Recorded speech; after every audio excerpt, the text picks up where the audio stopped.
As the most riotous ceremony of the awards season, the Grammys always delivers on the drama. There was the time when an overexcited Adele couldn't stop swearing and then broke her award clean in two to share it with Beyoncé. Nicki Minaj once brought the Pope as her +1 and Lady Gaga decided it would be a good idea to arrive in an egg.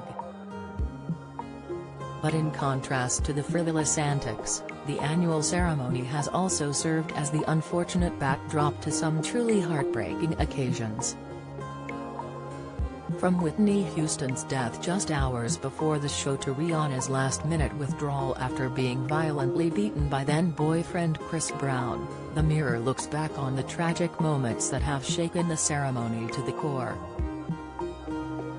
Chris Brown's assault on Rihanna pulled out of the 2009 ceremony at the last minute after then-boyfriend Chris Brown was arrested for violently attacking her in the car on the way home from a pre-Grammys party. Shocking pictures showed the singer's bruised and battered face, and Chris later admitted punching her amid an argument about a woman he'd once slept with.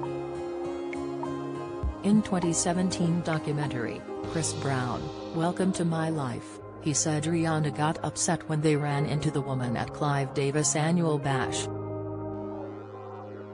Once back in the car, he claimed Rihanna spotted a text which led her to believe Chris knew the woman in question would be at the party. And according to Chris, an argument ensued that quickly became violent. It was just her being upset. I really hit her, he recalled. I punched her and it busted her lip.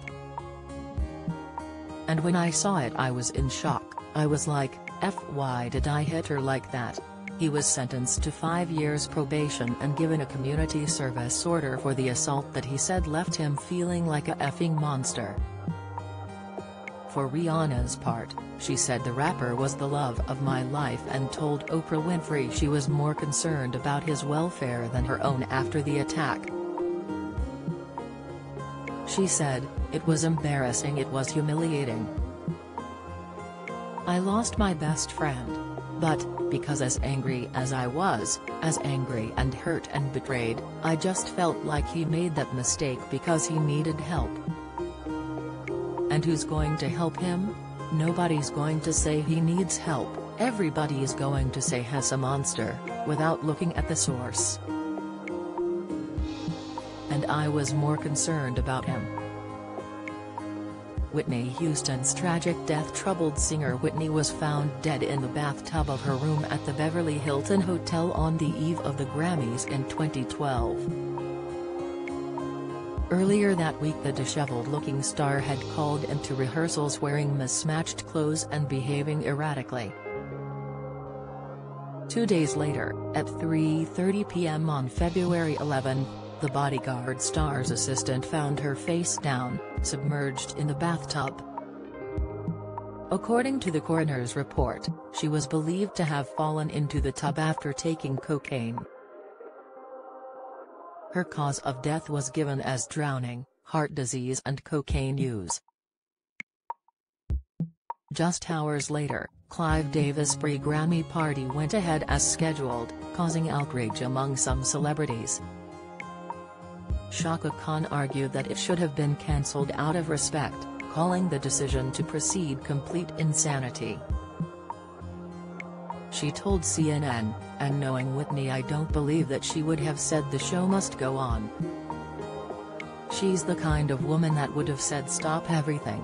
I'm not going to be there."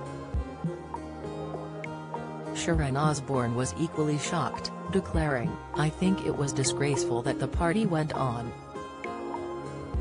Pointing out that poor Whitney's body wasn't even cold, she continued, "I don't want to be in a hotel room when Terry's someone you admire who's tragically lost their life 4 floors up. I'm not interested in being in that environment, and I think when you grieve someone, you do it privately, you do it with people who understand you. I thought it was so wrong." Amy Winehouse's mistimed comeback. In the throes of drink and drug addiction, Amy left rehab in 2008 to perform at the event, despite her dad Mitch's best efforts to stop her. The Londoner won a staggering 5 out of 6 gongs she was up for and dedicated them to her jailed husband, Blake Fielder Civil. "To my mum and dad. To my Blake incarcerated," the frail star told the cheering crowd. Her comeback gig was hailed such a success that she was signed up for V Festival that summer. But after a string of disastrous performances, she relapsed and was diagnosed with lung disease emphysema that June before being hospitalized again in October.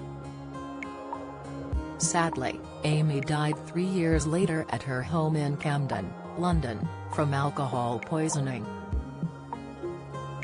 Taylor Swift's Tears. Taylor had endured one of the worst years of her career after a row with Kanye West saw her branded as Meg.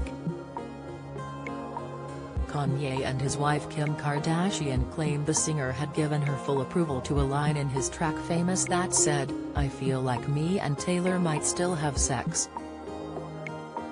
Why? I made that be famous."